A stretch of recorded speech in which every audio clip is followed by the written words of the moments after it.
mandinoswera ndichiona kuti nyaya dziri kufamba sei.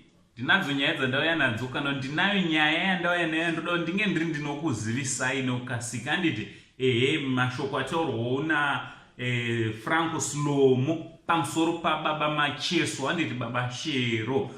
Sokuzwa kwenyu kuti vakashanda vese from year 2003 kana 2002 ipapa.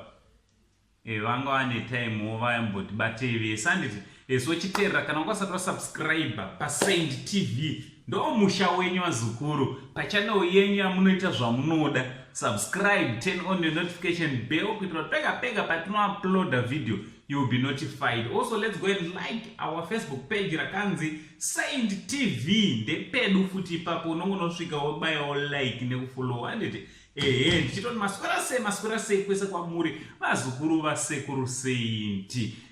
So vazukuru right, makambonzwa here kasonga noti I don't blame people for disappointing you, blame yourself for trusting them.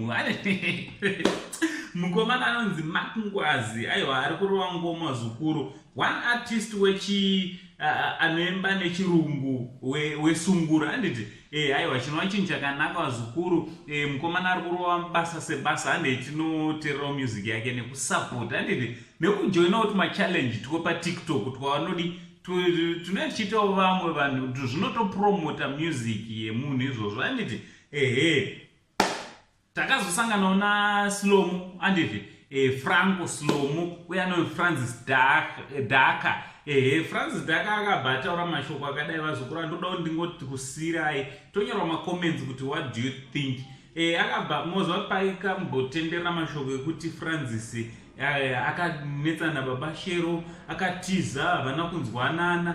Aiwa Franco ataura akati aiwa ndakatooneka zvakanaka, ndikatovazivisawo kuti mukoma ndakuda kuti ndinge ndiri ndinoenda ndinotangawo zvitsva. Handiti kurumurika kana baba Shero andaiimba namadzibaba Nicholas akatongorumurikawo akatorova basa sebasa. Nanhasi tinavo baba Shero ari kuentertain. Handiti hapana chakaipa wazukuru kuparadzana as long vanhu vaparadzana mune zvakadi zvakanaka. Hanzi natsa kwawabva kwaunoenda irima. So aiwa mukomana akanatsa kwaakabva. Handiti so azotaura mashoko ekuti aiwa kudzokera shure hatidzokere, tiri kungoramba tichienda mberi. Vazukuru nchida kungokurudzira kuti whatever zvaunoita usatasira kuti nzira inge iri smooth.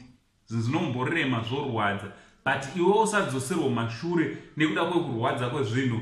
Forward ever, backwards never. Handiti vazukuru ndo zvinoita veSaint family izvozvo. So ngataura namacomments kuti munofungei nemashoko ataurwawo naSlomo pamusoro pababa Shero, uye tinge tiri tinosapotawo Makungwazi nemusic yake. From Uncle Saint, the only Zimbabwean uncle asina godo, ndichibva ndachiti much love.